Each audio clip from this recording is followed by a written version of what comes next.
de Stephen King. Eso. Capítulo 4. Parte 2. Ben Hanscom sufre una caída. Ben tomó su mochila y huyó, agradecido a los dioses encargados de amparar a los gordos de 11 años porque Henry Bowers, en virtud del orden alfabético, no había podido salir primero del aula para esperarlo afuera. No corrió por el pasillo como los otros niños. Era capaz de correr con bastante celeridad, a pesar de su tamaño, pero tenía perfecta conciencia de lo que parecía al correr. Pero apretó el paso y salió del vestíbulo, fresco, perfumado de libros, al brillante sol de verano. Permaneció un momento con la cara al sol, agradecido por su calor y libertad. Septiembre estaba a 1.000.000 de años. El calendario podía decir otra cosa, pero lo que dijera el calendario era mentira. El verano sería mucho más largo que la suma de sus días y le pertenecía por entero. Se sentía tan alto como la torre depósito y tan ancho como la ciudad entera. Alguien lo empujó con fuerza. Los placenteros pensamientos que tenía ante sí se le escaparon de la mente, mientras se tambaleaba en busca del equilibrio al borde de los peldaños de piedra. Se aferró a la barandilla, justo a tiempo de evitarse una horrible caída. A ver si te apartas, bolsa de tripas.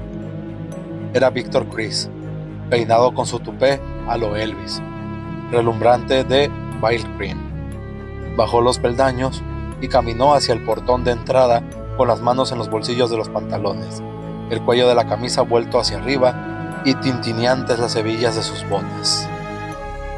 Ben, a quien el corazón seguía palpitándole por el susto, vio que Belch Huggins estaba de pie al otro lado de la calle, fumando un porro. Al ver a Víctor, levantó la mano y le pasó el cigarrillo.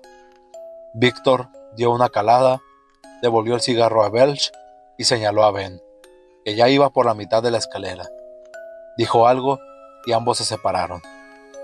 La cara de Ben se encendió en una llamarada opaca. Siempre te agarraban. Era cosa de la fatalidad o algo así. ¿Tanto te gusta este lugar que piensas pasarte aquí todo el día?, dijo una voz a su lado. Cuando Ben se volvió, su rostro ardió aún más. Era Beverly Marsh. Su pelo oscuro formaba una nube deslumbrante alrededor de la cabeza y sobre sus hombros. Sus ojos tenían un adorable color entre gris y verde. Llevaba un jersey con las mangas recogidas hasta el codo, gastado alrededor del cuello y casi tan abolsado como la sudadera de Ben. Demasiado abolsado, por cierto, para dejar ver si le estaba creciendo algo allí abajo. Pero a Ben no le importó. Cuando el amor llega antes de la pubertad, llega en olas tan límpidas y poderosas que nadie puede resistirse a su simple imperativo. Y Ben no hizo esfuerzo alguno por resistir. Simplemente cedió. Se sentía tonto y exaltado a un tiempo, más miserable y azorado que nunca, pero también indiscutiblemente bendito. Esas emociones irremediables se mezclaron en un brebaje embriagador que lo dejó, a la vez, descompuesto y regocijado. No, graznó. Creo que no. Por la cara se le extendió una gran sonrisa. Sabía que debía de parecer estúpida, pero no pudo reprimirla. Bueno, menos mal, me alegro de ello, porque se acabaron las clases. Gracias a Dios. Que pases... Otro graznido tuvo que carraspear, su rubor se acentuó. Que pases unas felices vacaciones, Beverly. Tú también, Ben. Hasta el año que viene. Bajó rápidamente los peldaños y Ben la contempló con ojos de enamorado. El tartán brillante de su falda, el rebote de su pelo rojo contra el suéter, su cutis lechoso, un pequeño corte que cicatrizaba en el dorso de una pantorrilla, y por algún motivo eso lo invadió con una oleada de sentimientos tan intensos que buscó a tientas la barandilla, algo enorme, inarticulado, misericordiosamente breve, tal vez una señal presexual, sin sentido para su cuerpo, donde las glándulas endócrinas aún dormían casi sin soñar, pero brillantes como un relámpago de verano, y un brazalete dorado que llevaba en el tobillo derecho, justo por encima del mocasín, reflejando el sol en relucientes destellos. Se le escapó un ruido, una especie de ruido. Bajó los escalones como un débil anciano y se quedó al pie, observándola, hasta que ella giró a la izquierda y desapareció más allá del alto seto que separaba el patio de la acera. Esperó allí solo un momento. Después, mientras los niños aún pasaban a su lado chillando, en grupos, se acordó de Henry Bowers. Caminó alrededor del edificio apresuradamente. Cruzó el patio de los más pequeños, deslizando los dedos por las cadenas de los columpios para hacerlas tintinear y saltando por encima de los balancines. Salió por la verja, mucho más pequeña, que daba a Charter Street y se encaminó hacia la izquierda, sin volver la vista atrás, hacia ese montón de piedra donde había pasado casi todos los días laborables de los últimos 9 meses. Guardó el boletín de calificaciones en el bolsillo trasero y comenzó a silbar. Llevaba un par de bambas pesadas, pero habría dicho que sus suelas cubrieron 8 manzanas sin tocar la acera. Los habían dejado libres apenas pasado el mediodía. Su madre no llegaría a casa, por lo menos hasta las 6, porque los viernes iba directamente al supermercado a la salida del trabajo. Tenía el resto del día para él solo. Fue a la Plaza Macarron por un rato y se sentó bajo un árbol sin hacer otra cosa que susurrar ocasionalmente por lo bajo: «Amo a Beverly Marsh», sintiéndose más embriagado y romántico cada vez que lo decía. En cierto momento, cuando un grupo de chiquillos llegó al parque y comenzó a formar equipos para un partido de béisbol, susurró 2 veces las palabras Beverly Hanscom. Después, tuvo que apoyar la cara en el césped, hasta que la hierba refrescó sus mejillas ardientes. Al poco rato se levantó para caminar hacia la avenida Costello. 5 manzanas más allá estaba la biblioteca pública. Supuso que hacia allí se encaminaba desde un principio. Ya casi había salido del parque cuando un niño de 6º grado, llamado Peter Gordon, lo vio y chilló: ¡Eh, tetas! ¿Quieres jugar? Necesitamos a alguien que haga de cancha. Hubo un estallido de risas. Ben escapó tan rápido como pudo, hundiendo la cabeza en el cuello como si fuera una tortuga. Aún así se consideró afortunado. Bien mirado. Los chicos bien habrían podido perseguirlo, aunque solo fuera para revolcarlo en el polvo y ver si lloraba. Ese día estaban demasiado entretenidos en organizar el juego. Ben se sintió feliz de dejarlos entregados a los rituales que precedían el primer juego del verano, y siguió su camino. 3 manzanas más allá, por Costello, vio algo interesante, tal vez hasta provechoso, bajo un seto, un brillo de vidrio bajo la desgarradura de una vieja bolsa de papel. Ben sacó la bolsa de la acera con el pie. Al parecer, estaba de suerte. Dentro había 4 botellas de cerveza y 4 de gaseosa, grandes. Las grandes valían 5 centavos cada una. Las de cerveza, 2 centavos. 28 centavos bajo el seto de una casa, solo esperando que algún chico pasara a recogerlas, pero debía de ser un chico de suerte. «Y ese soy yo», dijo Ben, alegre, sin sospechar lo que le deparaba el resto del día. Volvió a caminar, sosteniendo la bolsa por la parte de abajo para que no se rompiera. Una manzana más allá estaba el mercado de la avenida Costello, y allí entró.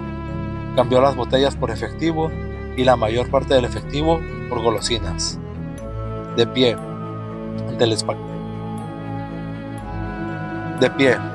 escaparate de los dulces, señaló aquí y allá, encantado como siempre por el susurro de la puerta deslizante. Compró 5 barras de regaliz rojas y otras 5, negras, 10 chupa chups, una bolsa de caramelos, una caja de chicles y un paquete de fulminantes para su pistola. Salió con una bolsa de golosinas en la mano y 4 centavos en el bolsillo delantero de sus pantalones. Al mirar la bolsa de papel, con su carga de dulzura, un pensamiento trató súbitamente de subir a la superficie. Sigue comiendo así, y Beverly Marsh jamás te mirará siquiera. pero era un pensamiento desagradable, así que lo apartó. Se fue rápidamente. Era un pensamiento acostumbrado a que lo apartaran. Si alguien le hubiera preguntado, ¿te sientes solo, Ben? Él habría mirado a ese alguien con verdadera sorpresa. Nunca se le había ocurrido esa pregunta. No tenía amigos, pero sí libros y sueños. Tenía sus modelos de automóviles y un gigantesco equipo de piezas con el que construía todo tipo de cosas. Su madre solía exclamar que las casas fabricadas por Ben parecían mejores que algunas casas de verdad. También tenía un buen mecano y esperaba que le regalaran el equipo más grande por su cumpleaños, en octubre. Con uno de esos se podía hacer un reloj que daba la hora de verdad y un coche con marchas y todo. ¿Solo? Podría haber preguntado, a su vez, francamente desconcertado. ¿A qué te refieres? El niño ciego de nacimiento no sabe que es ciego mientras no se lo digan. Aún entonces tiene solo una idea muy académica de lo que significa la ceguera. Solo quienes han podido ver anteriormente comprenden de verdad qué es eso. Ben Hanscom no tenía la sensación de estar solo, porque nunca había vivido de otro modo. Si aquello hubiera sido algo nuevo o más localizado, habría podido comprenderlo. Pero la soledad abarcaba toda su vida y a la vez la superaba. Era simplemente como su pulgar torcido o la extraña melladura de uno de sus dientes, aquella que tocaba con la lengua cuando se ponía nervioso. Beverly era un dulce sueño, las golosinas, una dulce realidad. Las golosinas eran sus amigas, por eso mandó a paseo el extraño pensamiento, y este se fue en silencio, sin provocar ningún escándalo. Entre la tienda y la biblioteca, devoró todas las golosinas que llevaba en la bolsa. Tenía la firme intención de guardar algunas para comer por la noche mientras veía la tele. Esa noche emitían Rescate, con Kenneth Tobey como el intrépido piloto de helicóptero, y Dragnet, donde los casos eran reales, pero se habían cambiado los nombres para proteger a las personas inocentes, y su policial favorito, Patrulla de Caminos, donde Broderick Crawford representaba al teniente Dan Matthews. Broderick Crawford era su héroe personal. Broderick Crawford era veloz, era rudo. Broderick Crawford no se dejaba pisotear por nadie. Y sobre todo, Broderick Crawford era gordo. Llegó a la esquina de Costello y Kansas y cruzó hacia la biblioteca pública. En realidad, se trataba de dos edificios. La vieja estructura de piedra delante, construida en 1890 con dinero de los potentados de la madera, y atrás el edificio nuevo, más bajo, donde funcionaba la biblioteca para niños. Ambas estaban conectadas por un corredor encristalado. Allí, cerca del centro, Kansas Street era dirección única, así que Ben solo miró en una dirección, a la derecha, antes de cruzar. De haber mirado a la izquierda, se hubiera llevado una horrible sorpresa. A la sombra de un viejo roble, en el prado del centro social de Derry, a una manzana de distancia, estaban Belch Huggins, Victor Chris y Henry Bowers. Atrapémoslo, Hank. Víctor estaba casi jadeando. Henry observó al gordo que cruzaba la calle, correteando entre bamboleos de panza. El remolino de la cabeza parecía un resorte y el culo se le meneaba dentro de los pantalones como los de las chicas. Calculó la distancia que lo separaba de él y la que separaba a Hanscom de la biblioteca, donde estaría a salvo. Probablemente podrían atraparlo antes de que entrara, pero también era posible que Hanscom comenzara a gritar. No habría sido nada raro, con semejante marica, y en ese caso podía intervenir algún adulto. Henry no quería interferencias. Esa perra de la Douglas lo había suspendido en lengua y en matemáticas. Lo dejaba pasar, habría dicho, pero tendría que hacer los cursos de preparación durante un mes, en el verano. Henry habría preferido repetir en ese caso. El padre lo habría castigado una sola vez. Si tenía que dejarlo ir a la escuela por 4 horas diarias durante 4 semanas, en la temporada de más trabajo, era posible que lo castigara 5 o 6 veces, hasta más. Solo se reconcilió con su sombrío futuro pensando en vengarse con ese gordo idiota esa misma tarde. Sí, vamos, apoyó Belch. Esperaremos a que salga. Vieron que Ben abría una de las grandes puertas dobles y entraba. Entonces se sentaron en el suelo a fumar y a contar historias de viajantes mientras esperaban. Tarde o temprano saldría, y entonces Henry le haría lamentarse de haber nacido.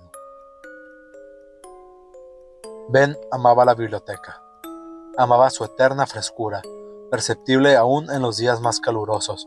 Amaba su silencio murmurante, quebrado solo por susurros ocasionales, el leve golpe de un sello y el rumor de las páginas vueltas en la hemeroteca, donde estaban siempre los ancianos leyendo periódicos encuadernados.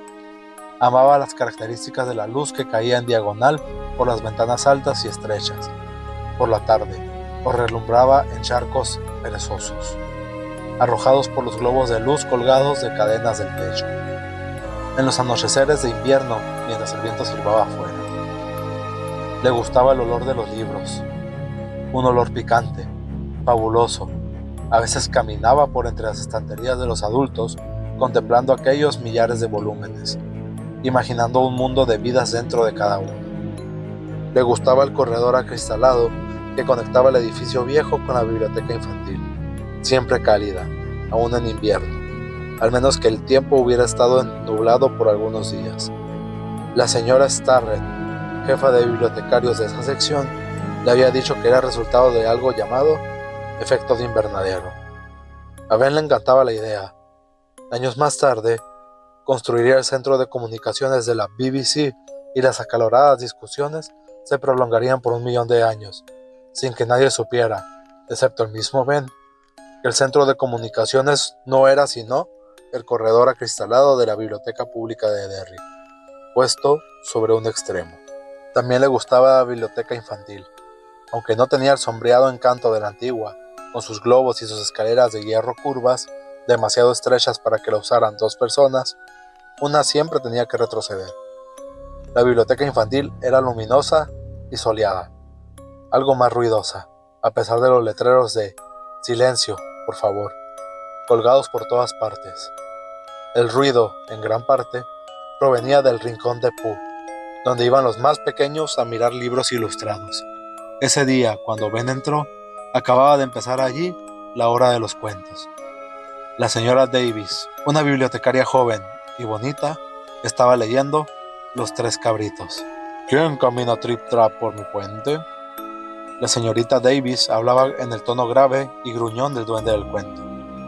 Algunos de los pequeños se cubrieron la boca, riendo, pero la mayoría se limitaba a mirarla con aire solemne, aceptando la voz del duende como aceptaban las voces de sus sueños. Sus ojos graves reflejaban la eterna fascinación del cuento de hadas. El monstruo, ¿sería derrotado o se comería a las víctimas? Había carteles coloridos por doquier. Aquí, un niño bueno que se había cepillado los dientes, hace echar espuma por la boca como un perro rabioso. Allí, un niño malo que fumaba. Cuando sea grande, quiero estar siempre enfermo, como mi papá, decía el epígrafe. Allá, una maravillosa fotografía donde se veía 1.000.000.000 de puntos luminosos en la oscuridad. Abajo, una idea enciende 1.000.000.000 de cirios. Ralph Waldo Emerson. Había invitaciones a participar en la experiencia de los Scouts. Un letrero sugería que los clubes de niñas de hoy forman a las mujeres de mañana. Formularios de inscripción para el juego de softball y para el teatro infantil del centro social. Y por supuesto, otro cartel que invitaba a los niños a inscribirse en el programa de lecturas de verano. Ben era un fanático del programa de lecturas de verano. Al inscribirse, a uno le daban un mapa de Estados Unidos. Luego, por cada libro que uno leía y comentaba, obtenía un cromo para lamer y pegar en el mapa. El cromo venía en informaciones tales como el pájaro y la flor correspondientes a cada estado, el año en que había sido admitido en la Unión y qué presidentes, si lo sabía, procedían de allí. Cuando los 48 estaban pegados en el mapa, se recibía un libro gratuitamente. Era un negocio estupendo. Ben pensaba hacer lo que sugería el letrero. No pierdas tiempo, inscríbete hoy. Llamativo, entre ese amigable despliegue de color, un simple cartel Sobre el, sobre el escritorio de la bibliotecaria, sin dibujos ni fotografías, solo letras negras en papel blanco, rezaba: recuerda el toque de queda, 7 de la tarde, Departamento de Policía de Derry. Con solo mirarlo, Ben sintió un escalofrío. La excitación de retirar su boletín, la preocupación por Henry Bowers, las palabras cruzadas con Beverly y el comienzo de las vacaciones le habían hecho olvidar el toque de queda y los asesinatos. La gente discutía sobre cuántos habían sido, pero todo el mundo estaba de acuerdo en que llegaban, por lo menos, a 4 desde el invierno. 5 si se incluía a George Denbrough. Muchos opinaban que la muerte del pequeño Denbrough podría haber sido provocada por un accidente muy extraño. El primero seguro era el de Betty Ripson, hallada el día después de Navidad, en una zona de obras en construcción en Jackson Street. La niña, de 13 años, apareció mutilada y congelada en la tierra lodosa. Eso no había salido en el periódico, ni era algo que Ben supiera por algún adulto. Simplemente lo había escuchado en conversaciones casuales. Unos 3 meses y medio después, más o menos, al comenzar la temporada de la trucha, un pescador que estaba en la ribera del arroyo, a 30 kilómetros de Derry, enganchó algo que al principio tomó por un palo. Resultó ser la mano, la muñeca y los primeros 10 centímetros del brazo de una mujer. Su anzuelo había enganchado ese horrible trofeo por la piel flácida entre el pulgar y el índice. La policía estatal encontró el resto de Cheryl LaMonica a 70 metros, arroyo abajo, enredado en un árbol que había caído al agua durante el invierno anterior. Solo por azar, no había seguido viaje el cadáver hasta el Penobscot, para perderse en el mar con el deshielo de la primavera. La muchacha LaMonica tenía 16 años. Era de Derry, pero no asistía a la escuela. 3 años antes, había dado a luz a una niña. Andrea vivía con su hija en el hogar paterno. Cheryl era un poco alocada, a veces, pero en el fondo era buena, dijo su padre a la policía. Andy no deja de preguntar dónde está su mamá, y yo no sé qué decirle. Se había denunciado la desaparición de la muchacha 5 semanas antes de que se encontraran los restos. La investigación policial sobre la muerte empezó con una suposición lógica, que había sido asesinada por uno de sus amigos. Tenía montones de amigos, muchos de la base aérea de Bangor. Casi todos eran buenos muchachos, dijo la madre de Cheryl. Uno de esos buenos muchachos resultó ser un coronel de la Fuerza Aérea, de 40 años, con esposa y 3 hijos en Nuevo México. Otro estaba cumpliendo una cadena en Shawshank por robo a mano armada. Uno de sus amigos, pensaba la policía, o un desconocido, posiblemente, un maníaco sexual. Si era un maníaco sexual, al parecer la había tomado también con los varones. A finales de abril, un profesor de secundaria que realizaba una excursión con sus alumnos había divisado un par de zapatillas de deporte rojas y una prenda de pana azul sobresaliendo de una boca de alcantarilla en Merritt Street. Ese extremo de Merritt había sido bloqueado con vallas y el asfalto retirado con excavadora el otoño anterior, ya que la extensión de la autopista de peaje pasaría por allí con rumbo a Bangor. El cadáver era de Matthew Clements, de 3 años, cuya desaparición habían denunciado sus padres apenas el día antes. Su foto salió en la primera plana del Derry News. Era un chiquillo de cabello oscuro que sonreía audazmente a la cámara. La familia Clements vivía en Kansas Street, al otro lado de la ciudad. Su madre, tan aturdida por el golpe que parecía sumida en una campana de cristal de calma absoluta, dijo a la policía que Matty había estado subiendo y bajando por la acera con su triciclo ante la casa, situada en la esquina de Kansas y Kossuth Lane. Fue a poner la ropa lavada en la secadora y cuando volvió a mirar por la ventana para vigilar a Matty, ya no estaba. Solo quedaba su triciclo tumbado en el césped, entre la acera y la calle. Una de las ruedas traseras aún giraba perezosamente. Se detuvo ante la vista de la madre. Eso fue demasiado para el comisario Burton. Al día siguiente, en una sesión especial del consejo, propuso el toque de queda. Fue aceptado por unanimidad y se puso en práctica al día siguiente. Los niños pequeños debían ser vigilados en todo momento por un adulto cualificado, según el artículo del News. Un mes atrás, en la escuela de Ben, se había organizado una asamblea especial. El comisario se presentó en el escenario con los ojos pulgares en el cinturón de la pistolera y aseguró a los niños que no había nada que temer, mientras obedecieran algunas reglas sencillas: no hablar con desconocidos, no subir a automóviles a menos que reconocieran muy bien a sus conductores, recordar siempre que el policía es un amigo y cumplir el toque de queda. 2 semanas antes, un niño al que Ben apenas conocía, estaba en el otro quinto curso de la escuela, había visto algo que parecía un montón de pelo flotando al mirar dentro de una boca de alcantarilla de Newell Street. Ese Frankie, o Freddy Ross, o tal vez Rod, había salido a buscar tesoros con un artefacto de su propia invención al que llamaba el fabuloso palo de goma. Cuando hablaba de él, uno se daba cuenta de que lo pensaba así, en letras mayúsculas y tal vez de neón. El fabuloso palo de goma.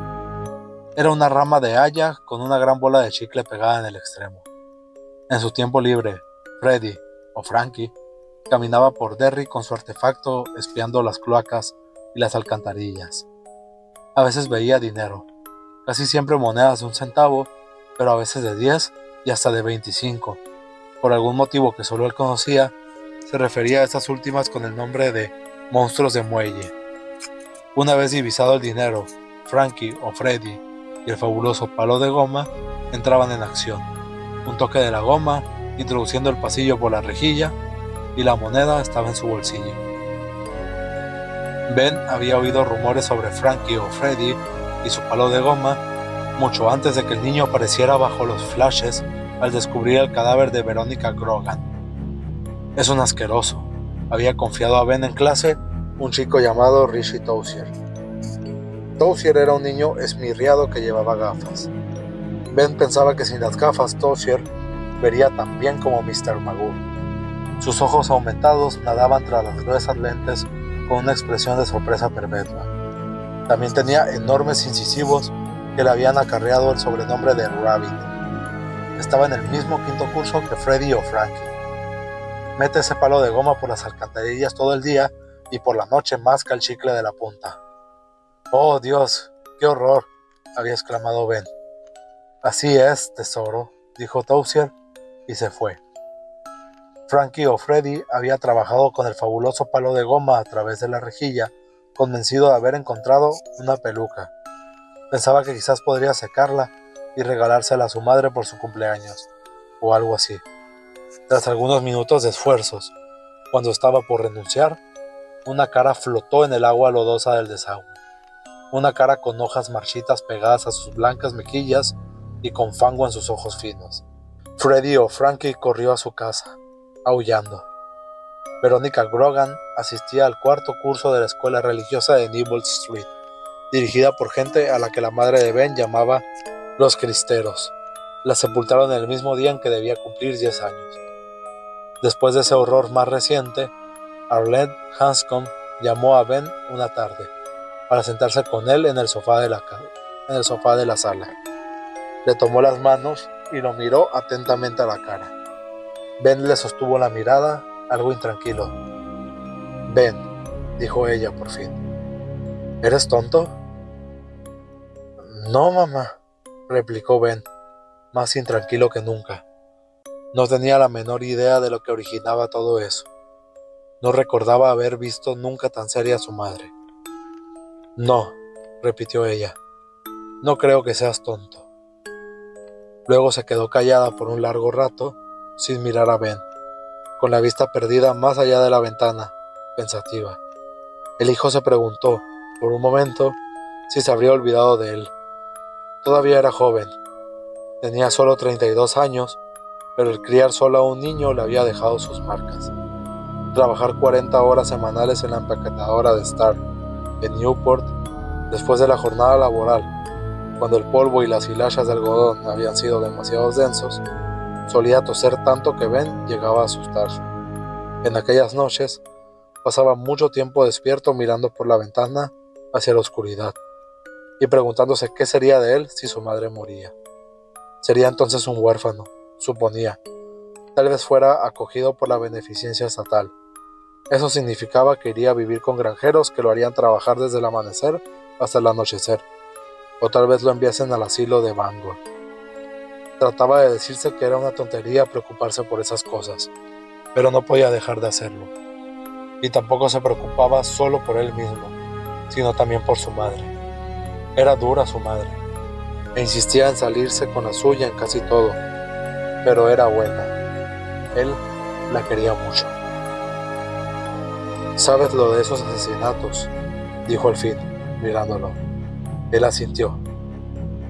Al principio la gente creía que eran... Vaciló ante la palabra nueva que hasta entonces nunca había pronunciado delante de su hijo, pero las circunstancias lo exigían. Crímenes sexuales. Tal vez lo sean, tal vez no. Tal vez se han acabado, tal vez no. Ya nadie puede estar seguro de nada, salvo de que allá afuera hay un o algún loco que se ensaña con los pequeños. ¿Me entiendes, Ben? Él volvió a asentir. ¿Y sabes a qué me refiero cuando digo que podrían ser crímenes sexuales? Ben no lo sabía, al menos con exactitud, pero volvió a asentir. Si su madre se sentía en la obligación de hablarle de los pájaros y las abejas, además de ese otro asunto, creyó que moriría de vergüenza. Me preocupo por ti, Ben. Me preocupa no estarte cuidándote como debería. Ben se removió en el asiento sin decir nada. Pasas mucho tiempo solo. Demasiado tiempo, me parece. Tu mamá... No me interrumpas cuando te hablo, dijo ella, y Ben se calló. Tienes que andar con cuidado, Benny. Viene el verano y no quiero estropearte las vacaciones, pero tienes que andar con cuidado.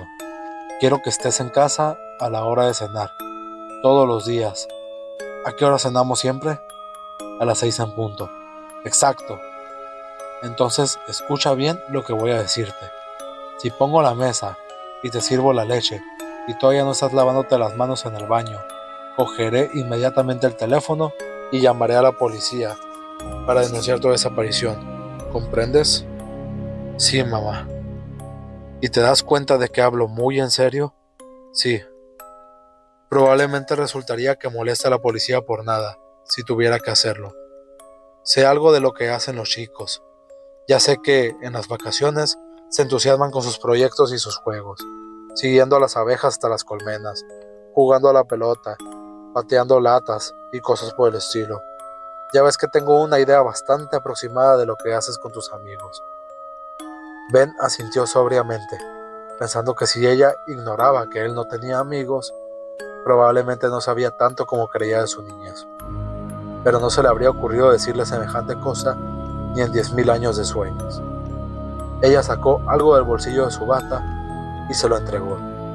Era una pequeña caja de plástico. Ben la abrió. Al ver lo que había dentro, quedó boquiabierto. ¡Ah!, exclamó, sin fingir en absoluto su admiración. ¡Gracias! Era un reloj Timex con pequeños números de plata y correa de imitación de cuero. Ella le había dado cuerda. Se oía su tic-tac. ¡Está súper!, le dio un abrazo entusiasta y un fuerte beso en la mejilla. Ella sonrió complacida al verlo contento e hizo un gesto de asentimiento. Luego volvió a ponerse seria. Póntelo, consérvalo puesto, úsalo, dale cuerda, cuídalo, no lo pierdas. Vale, ahora que tienes reloj, no tienes excusa alguna para llegar tarde. Recuerda lo que te dije, si no llegas a tiempo la policía te buscará por mí. Al menos hasta que se pesquen al degenerado que está matando niños por aquí. No te atrevas a llegar un solo minuto tarde o me tendrás al teléfono. Sí, mamá. Otra cosa, no quiero que vayas solo por ahí. Sabes que no debes aceptar golosinas de desconocidos ni subirte a coches de extraños. Los dos estamos de acuerdo de que no eres tonto y eres grande para tu edad, pero un adulto, sobre todo si está loco, puede dominar a un niño si se lo propone. Cuando vayas al parque o a la biblioteca, ve con uno de tus amigos. Bueno, mamá. Ella volvió a mirar por la ventana y soltó un suspiro lleno de problemas. Mal andan las cosas cuando se llega a una situación como esta. De cualquier modo, en esa ciudad hay algo feo. Siempre lo he pensado. Se volvió a mirarlo, con el ceño fruncido. Vagabundeas tanto, Ben. Has de conocer casi todos los lugares de Derry, ¿no? Al menos la parte poblada. Ben no creía conocer todos los lugares, pero sí muchos. Y el inesperado regalo le había emocionado tanto que habría estado de acuerdo con su madre, aun si ella hubiera sugerido que John Wayne hiciera de Adolf Hitler en una comedia musical sobre la Segunda Guerra Mundial. Asintió. «Nunca viste nada, ¿verdad?», preguntó ella. «Algo, alguien, bueno, sospechoso, algo fuera de lo común, cualquier cosa que te asustara». En su entusiasmo por el reloj, en su amor por ella, en su infantil alegría porque ella se preocupara, lo cual lo asustaba un poquito, al mismo tiempo, por su abierta y franca fiereza, estuvo a punto de decirle lo que había ocurrido en enero. Abrió la boca y algo, una intuición poderosa, se la cerró otra vez.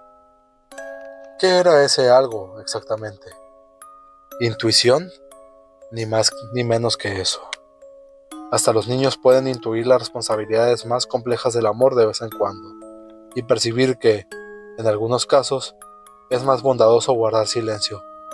Fue eso, en parte, lo que indujo a Ben a cerrar la boca. Pero había algo más, algo no tan noble.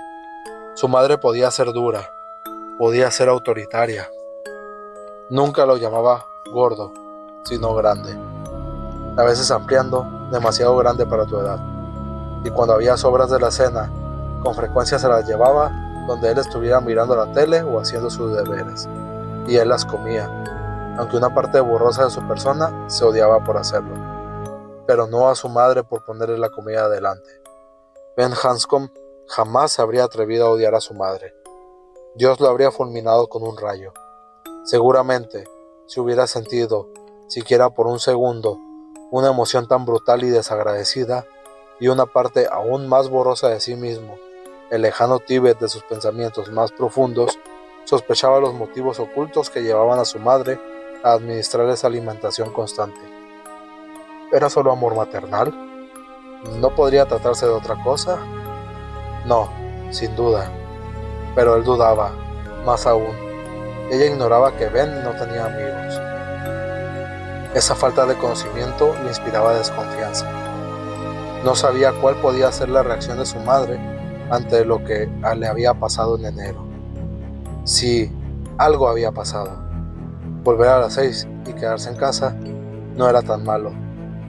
Tal vez podría leer, ver televisión, comer, construir cosas con sus piezas de construcción y su mecano.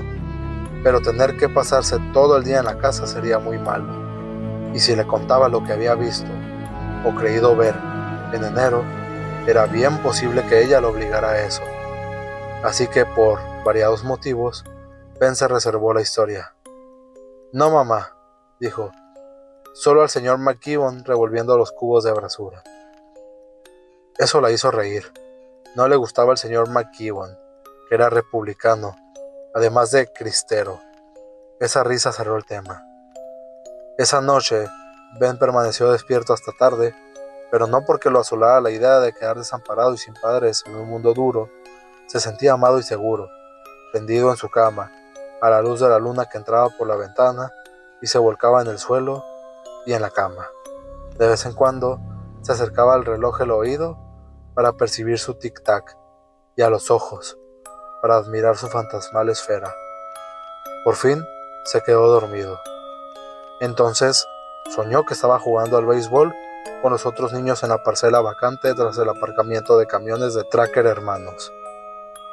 Acababa de despedir estupendamente una pelota y sus compañeros de equipo lo esperaban para vitorearlo en el home plate, dándole grandes palmadas en la espalda. Lo llevaron en andas hacia el lugar donde habían dejado el equipo. En el sueño, casi reventaba de orgullo y felicidad. Pero entonces, había mirado hacia el campo central, donde una cerca marcaba el límite entre el parque y el terreno cubierto de pastos que descendía hacia los Barrens. Entre sus hierbas enredadas y esos matorrales bajos, casi fuera de la vista, había una silueta de pie. Sostenía un manojo de globos rojos, amarillos, azules, verdes, con una mano enguantada en blanco. Lo llamaba con la otra. Ben no podía verle la cara, pero sí el traje abolsado con grandes pompones color naranja a lo largo de la pechera y una corbata de lazo amarilla. Era un payaso. Así es, tesoro, asintió una voz fantasmal.